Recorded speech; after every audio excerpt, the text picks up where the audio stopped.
یہ پہلا سوال ہے، کسی نے کچھ رقم کسی کے پاس امانت کے طور پر رکھوائی، جس کے پاس یہ رقم رکھوائی اس نے اس رقم میں سے کچھ خرچ کر کے دوسری رقم اس کی جگہ رکھ دی، اور بعد میں اس کو ضرورت پڑنے پر یہ رقم اس کو واپس کر دی، وضاحت فرمائیں کہ صحیح کیا؟ الحمدللہ رب العالمین والعاقبۃ للمتقین والصلاۃ والسلام علی سید المرسلین وبعد۔ سوال آپ تمام ساتھیوں نے سن لیا ہے۔ امانات کا معاملہ بڑا ہی محتاط ہوتا ہے،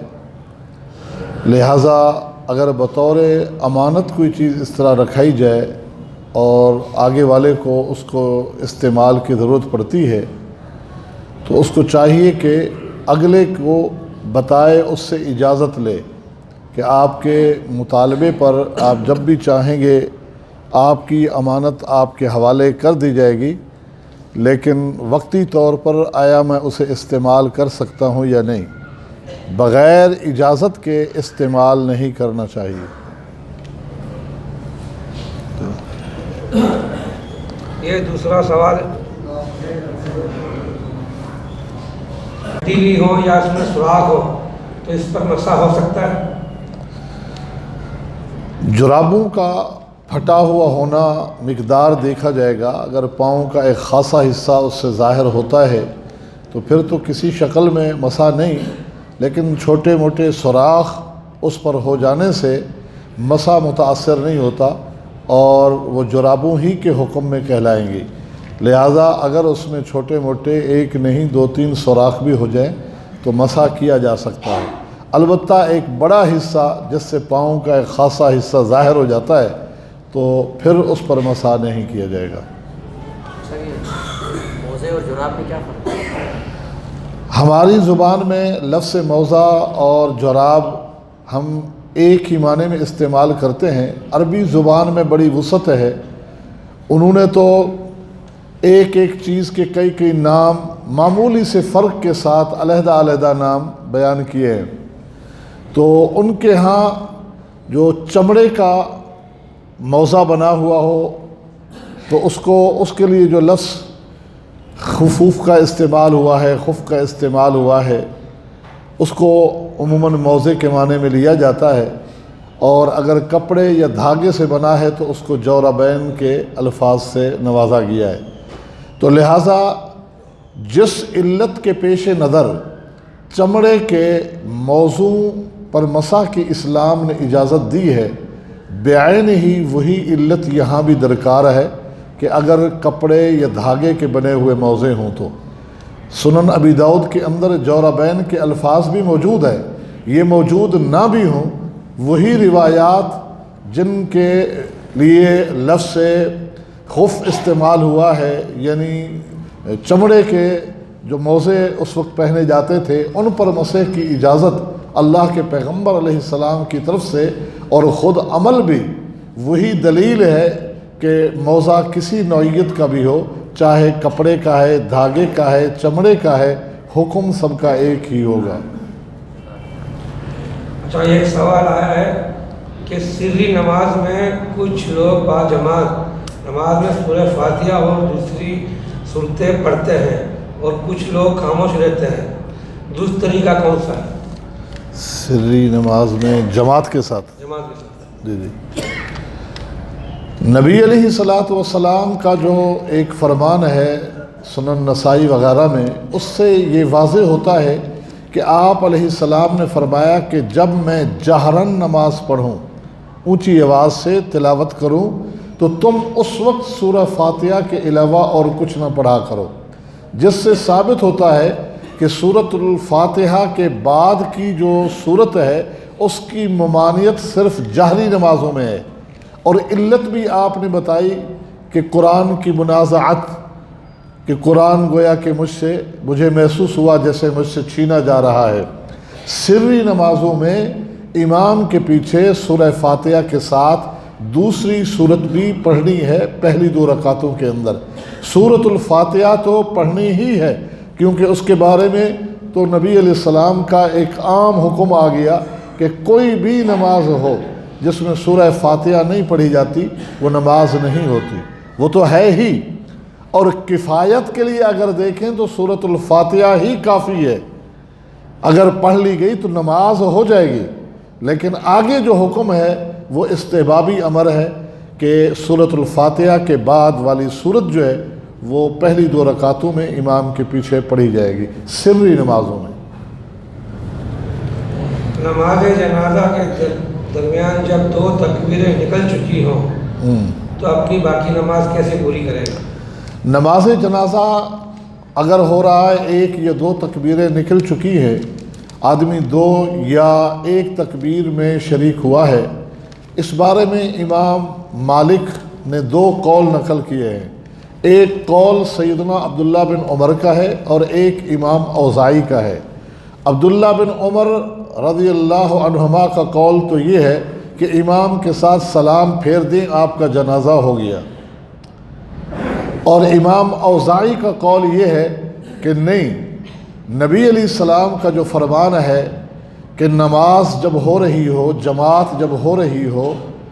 تم دوڑ کے نہ آیا کرو، آرام اور سکون سے آیا کرو، جتنا حصہ مل جائے امام کے ساتھ پڑھ لو اور جتنا رہ جائے اس کو بعد میں ادا کر لو۔ تو یہ بھی تو نماز ہے، یہ بھی نماز ہے، اگرچہ اس میں رکوع سجود نہیں، لیکن عربی میں جس طرح نماز پنجگانہ کے لیے لفظ صلاۃ کا استعمال ہوا ہے، اسی طرح اس کے لیے بھی لفظ صلاۃ کا استعمال ہوا ہے، لہٰذا ہمیں امام کے ساتھ مل کر اس ایک تکبیر کو شمار کر کے بقیہ امام کے سلام کے بعد 2 تکبیرات علیحدہ کہنی چاہیے، اور جمہور کا موقف یہی ہے، یہی موقف ہی جو امام اوزاعی نے بتایا ہے موطا امام مالک کے اندر، کیونکہ اس حدیث سے استدلال مضبوط ترین جو ہے امام اوزاعی رحمہ اللہ کا ہی محسوس ہوتا ہے، لہٰذا بقیہ تکبیرات کے بعد پھر اس کو علیحدہ سلام پھیرنا چاہیے۔ یہ اکثر مساجد میں چندے کے باکس لگائے جاتے ہیں جس میں اکثریت چندہ ڈالتی ہے، جبکہ کچھ لوگ سودی ادارے میں بھی کام کرتے ہیں جیسے بینک اور انشورنس کمپنی میں، تو ان کے پیسے مسجد میں لگانا یا ان سے چندہ لینا صحیح ہوگا؟ دیکھیے، ایک باکس میں جمع کی ہوئی رقم، بے نامی کی شکل میں آپ کے پاس آئی ہوئی رقم، وہ آپ کسی بھی مصرف میں استعمال کر سکتے ہیں۔ ہاں، بالخصوص خاص طور پر ان لوگوں سے جن کا سودی معاملہ ہے، سودی رقم آپ ان سے نہ لیں، لیکن اس طرح جس طرح آپ کو معلوم نہیں ہے اس طرح کی رقم آ جانے میں کوئی قباحت نہیں ہے، وہ ایک مبہم انداز سے آئی ہوئی ہے۔ اسلام میں اتنا تکلف نہیں ہے کہ اتنی چھان بین کی جائے کہ یہ پیسہ کس کس نے دیا اور کہاں کہاں اور کس وقت اور کہاں سے کمایا ہے۔ ویسے دیکھا جائے تو اسلام کے اندر چونکہ سہولت ہے، سارا معاملہ جو ہے گرفت کا وہ اسی شخص پر آتا ہے کہ جو غلط کاروبار کر رہا ہے۔ سودی معاملات کرنے والوں کے پاس صحابہ کرام نے مزدوریاں کی ہیں، اجرتیں لی ہیں، کام جو کیا ہے وہ جائز کیا ہے، بس اس کی اجرت انہوں نے جائز لی ہے۔ یہ تحقیقیں کبھی نہیں کی کہ آپ کیا کرتے ہو کیا نہیں کرتے ہو، آپ کہاں سے کماتے ہو کہاں سے نہیں کماتے۔ عرب کے بڑے بڑے مشائخ کا فتویٰ دعوت کے حوالے سے لوگوں نے پوچھا کہ بعض ہمارے رشتہ دار سودی معاملات، سودی کاروبار سے منسلک ہیں، اب وہ شادی بیاہ کے موقع پر یا کسی اور خوشی کی تقریب میں ہمیں بلاتے ہیں تو ہم ان کے گھر کھانا کھا سکتے ہیں یا نہیں کھا سکتے؟ تو عرب کے بڑے بڑے مشائخ اکابر میں سے بہت سارے نے، کچھ نے ممانعت کی ہے اور بہت سارے نے اجازت دی ہے کہ وہ سودی معاملہ، حرام کی کمائی جو کچھ بھی ہے وہ اس کا ذاتی معاملہ ہے، اس کی گرفت ہونی ہے، آپ اس بات کے مکلف نہیں ہیں، آپ کو وہ ہدیتاً تحفتاً ایک چیز پیش کر رہا ہے۔ تو ان سارے فتاوے اور رخصتوں کو دیکھیں تو پیسے کا استعمال جواز اور گنجائش ملتی ہے، لیکن بہتر یہ ہے کہ جان بوجھ کر تو ایسے لوگوں کو ہم شامل نہ کریں، لیکن اس طرح آئی ہوئی رقم میں کوئی شبہ نہیں ہے۔ جس طرح ایک اور حدیث ہے، نبی علیہ السلام سے صحابہ کرام نے پوچھا کہ گاؤں کے لوگ ابھی نئے نئے مسلم ہیں، معلوم نہیں کہ ان کو صحیح طریقے سے جانور ذبح کرنے کا طریقہ بھی آتا ہے یا نہیں، اللہ کا نام لیتے بھی ہیں یا نہیں لیتے، وہ لوگ گوشت ہمارے گھر میں بھیجیں تو ہم لے لیں، جبکہ ہمیں پتہ نہیں ہے کہ انہوں نے اللہ کا نام لیا ہے یا نہیں لیا۔ آپ نے فرمایا ان وسوسوں میں نہ پڑو، تم اللہ کا نام لے کے اسے کھا لیا کرو۔ تو ہمارا اسلام جو ہے اس میں بڑی رخصتیں ہیں، اتنا تدقیق اور اتنی باریک بینی نہیں ہے۔ کسی قبر پر میت والے کے لیے ہاتھ اٹھا کر دعا کی جا سکتی ہے؟ کسی قبر پر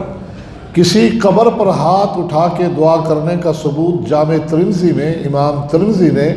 نبی علیہ السلام سے ایک ہی موقع پر قبرستان میں جا کر 3 بار ہاتھ اٹھا کر دعا کرنا ثابت کی ہے کہ نبی علیہ السلام قبرستان تشریف لے گئے اور آپ نے 3 بار ہاتھ اٹھا کے اہل بقیع کے لیے مغفرت کی دعا مانگی تھی۔ اگر کسی کی قبر پر کوئی پرندہ یا جانور کی چھوٹی سی تصویر کڑھائی کی ہو تو نماز ہو جائے گی؟ تصویر کا معاملہ بڑا سخت ہے۔ امام بخاری رحمہ اللہ نے باب باندھا ہے، اس باب سے یہ ثابت کیا ہے، اس حوالے سے 2-3 ابواب منعقد کیے ایک ہی حدیث کو لا کر۔ ایک مسئلہ یہ ثابت کیا ہے کہ نماز باطل نہیں ہوگی، اور دلیل کیا دی کہ اللہ کے نبی صلی اللہ علیہ وسلم نے جب یہ دیکھا گھر میں آ کر کہ تصویر آگے نمایاں ہے، آپ نے نماز ایک موقع پہ پڑھی، تصویر آپ کے سامنے نمایاں ہوئی، تو وہ نماز دہرانے کا آپ نے حکم نہیں دیا، نہ آپ نے خود دہرائی، البتہ اس عمل کو آپ نے بالکل پسند نہ کیا، اس کو حرمت کے درجے میں ہی ذکر کر کے منع کر دیا، اس پردے کو پھاڑ دیا گیا، لیکن نماز کا اعادہ نہ کرنا یہ اس بات کی دلیل ہے کہ اگر غلطی سے کسی نے نماز پڑھ لی ہے تو اس نماز کو دوبارہ نہیں دہرایا جائے گا، لیکن جان بوجھ کر ایسا کرنے والا مجرم ہے، کیونکہ نبی علیہ السلام نے سختی کے ساتھ منع بھی کیا، سیدہ عائشہ رضی اللہ عنہا کے ساتھ بھی آپ کے جملے بڑے سخت تھے انداز میں، اور کپڑے کو بھی پھاڑ دیا گیا، اس کے ٹکڑے کر کے، اس کے پھر تکیے وغیرہ گدے وغیرہ بنا دیے گئے کاٹ کر کے، تو رخصت اسلام نے نہیں دی۔ البتہ امام بخاری نے یہ استدلال کیا ہے کہ نماز کا اعادہ نہ کرنا یہ اس بات کی دلیل ہے کہ وہ والی نماز باطل نہیں ہوئی۔ تو اگر ایسا اتفاق ہو گیا ہے، بعد میں پتہ چلا ہے کہ تصویر تھی، تو پھر اس نماز کو دہرانے کی ضرورت تو نہیں ہے، لیکن جان بوجھ کر جب پتہ چل گیا پھر اس میں نماز نہیں پڑھی جائے گی۔ گھر سے نماز کے لیے بغیر وضو آنا معمول بن چکا ہے، اور مسجد میں آ کر وضو کرنا درست ہے؟ جہاں تک جواز کی بات ہے تو اس میں کوئی ممانعت نہیں ہے، لیکن افضلیت کا معاملہ ہم دیکھیں اور نبی علیہ السلام کی سنت کا معاملہ بھی دیکھیں تو وہ یہی ہے کہ گھر سے وضو کر کے آئیں، حتیٰ کہ ایک حدیث میں یہ بھی ہے کہ اگر کوئی شخص گھر سے وضو کرتا ہے اور نماز کی نیت سے مسجد کی طرف نکل پڑتا ہے، وہ اللہ کے ہاں یوں ہوتا ہے جیسے احرام باندھ کے لبیک کہتا ہوا کوئی شخص حج یا عمرے کے لیے بیت اللہ کی طرف جا رہا ہو۔ بڑی فضیلت ہے، لہٰذا معمول ہمیں یہ نہیں بنانا چاہیے، لیکن جہاں تک رخصت اور جواز کا پہلو ہے وہ یہ ہے کہ یہاں وضو کیا جا سکتا ہے، لیکن افضلیت ترک ہو جائے گی۔ صحابہ اکرام کا نام رضی اللہ تعالیٰ عنہ لکھ کے ہے بغیر لینا کیسا ہے؟ صحابہ کرام رضوان اللہ علیہم اجمعین کا نام زبان پہ آتا ہے یا ہم سنتے ہیں تو یہ آداب ہیں کہ ہم ان کے لیے دعا کیے بغیر نہ گزریں، یہ آداب ہیں۔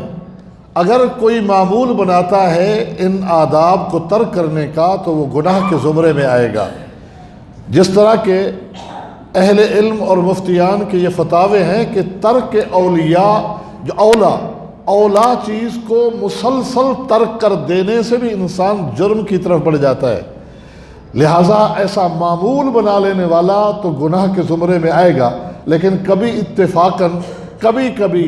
سننے یا کہتے وقت رضی اللہ عنہ کا لفظ نہیں آیا تو وہ گناہ کے زمرے میں نہیں آئے گا۔ ویسے ان سے عقیدت اور محبت کا تقاضا ہمارا یہی ہے، ہمارے ایمان کا، کہ ہم ان کے ناموں کو بڑے احترام کے ساتھ لیں اور دعائیہ کلمات کے ساتھ ہی وہاں سے گزریں۔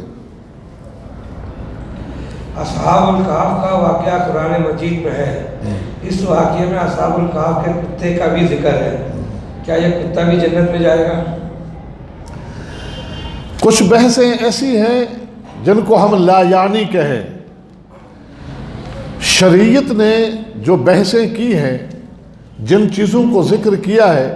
وہ ہماری مقصد حیات سے متعلق ہے۔ اصحاب کہف کا واقعہ ہے سورہ کہف میں، ذوالقرنین کا واقعہ ہے، یاجوج ماجوج کا واقعہ ہے۔ یہ جتنے بھی واقعات، اس کے علاوہ بھی اور بہت سارے واقعات ہیں، ان واقعات کے ان حصوں کو قرآن نے یا حدیث نے بیان کیا جو ہمارے مقصد حیات سے متعلق ہے۔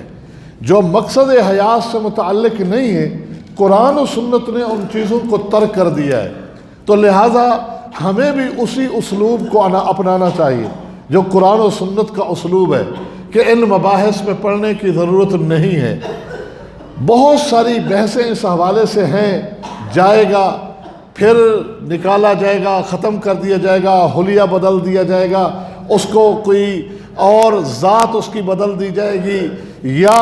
اس دن اٹھا کر اس کو پھر عام جانوروں کی طرح ختم کر دیا جائے گا۔ یہ سارے اقوال اور اسرائیلی روایات ہیں، ان میں سے کسی ایک قول میں بھی صداقت نہیں ملتی جو صحیح سند کے ساتھ ملتا ہو۔ لہذا ہمارا انداز وہی ہونا چاہیے جو قرآن و سنت نے ہماری تفہیم کے لیے چنا ہے، اور وہ یہ ہے جو مقصد حیات سے متعلق چیزیں ہیں وہ بتا دی گئی ہیں، جو مقصد حیات سے متعلق نہیں ہیں ان کو چھوڑ دیا گیا ہے۔ گھوڑوں کی پیشانی میں برکت ہے، مسند احمد کی حدیث ہے، اس کا کیا مطلب؟ نبی علیہ السلام نے جہاد کی رغبت دیتے ہوئے یہ جملہ ارشاد فرمایا، اور جہادی سب سے بہترین سواری اس وقت کے لحاظ سے گھوڑا تھا، بلکہ آج بھی دیکھا جائے جہاں جہاز بھی نہیں پہنچ سکتے، گھوڑا وہاں پہنچ جاتا ہے۔ آج بھی افواج کے پاس گھوڑے ضرور رکھے ہوتے ہیں کہ بعض جگہوں پر ان گھوڑوں کی بے حد ضرورت پڑتی ہے۔ تو چونکہ ایک گھوڑے پر سوار ہو کے مجاہد لڑتا ہے، آگے سامنے والا دشمن جو ہے وہ اس لڑنے والے سے پہلے کوشش کرتا ہے کہ اس کی سواری پہ وار کرے، اس کو مارے، اس کو قتل کرے، اس کی ٹانگیں کاٹ دے، تاکہ یہ آگے بڑھ کر ہمارے اوپر حملے نہ کر سکے، پھر اس پہ گرفت آسان ہو جاتی ہے۔ تو گھوڑا زخم کھاتا ہے، پھر بھی